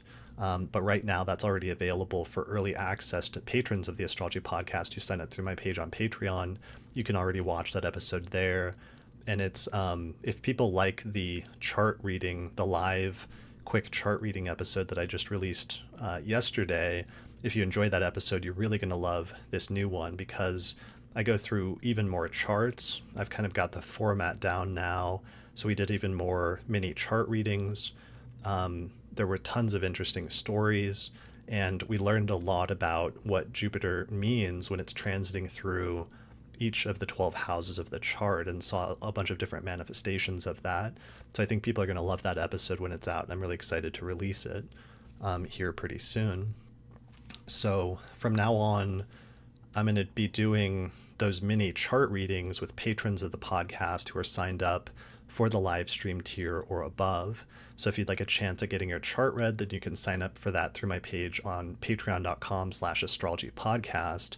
And I'll probably be doing more of those live chart reading sessions later this month at different points, whenever I feel like we've come up with a good topic that I really want to focus on in order to look at people's charts and see how that technique has affected their lives. So even doing maybe a little like Venus Cazimi one in retrospect once the aspect is over might be kind of fun in order to talk to people and hear from them directly. Because today we read a lot of stories just from Twitter, but sometimes it's a different experience interviewing a person and being able to hear their life story in their own words. It can be much more deep or much more rich. So that could be a follow-up at some point.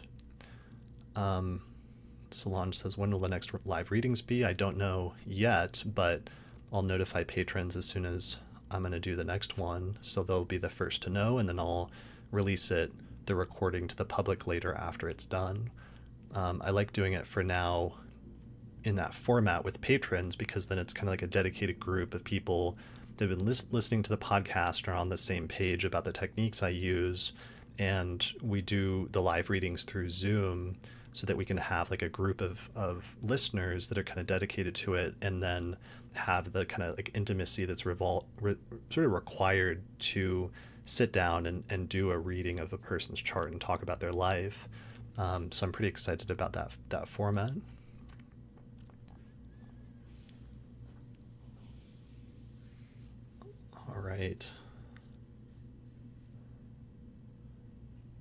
All right. Awesome, everyone. Well, I think that's it for this live stream then. I think this is a successful Venus Cazimi live stream day. I think we learned a lot about Venus Cazimis. There's probably still a lot of stuff that we haven't learned, or there's more to learn, and I'm sure there's tons of other examples. So I know I didn't get to everyone's charts, so I apologize if I didn't get to read your example today, either in the live chat or if it came in through Twitter or Facebook. But if you do have a good example, the recording for this live stream is going to be posted on the podcast YouTube channel. It'll definitely be under the live streams tab, and I may release it as a separate episode of the podcast. But if you have a good example that you want to share after watching this, where you've noticed a Venus Cazimi repetition in your life, please post it in the comments below the YouTube video, and that'll be the best place where we can all sort of collate a bunch of our different comments and observations, and then as a community we can learn more about this technique and how it works by sharing real life stories and examples from our charts and from our lives. So post it in the YouTube comments, and then maybe I'll do a follow-up at some point where I'll go over more of them if there's a bunch of additional stories that come in, since, you know, the Cazimi just happened today. So a lot of people are actually going to probably have experiences today or even over the next few days still, while Venus and the Sun are still traveling together. So there may still be a lot of stories for us to review. So perhaps we'll do a follow-up at some point if I get enough comments on YouTube. So I think that's it. So thanks everyone for watching or listening to this episode of the Astrology Podcast live stream. Thanks for your participation. Thanks to all the patrons that support the podcast. And I'll see you again next time.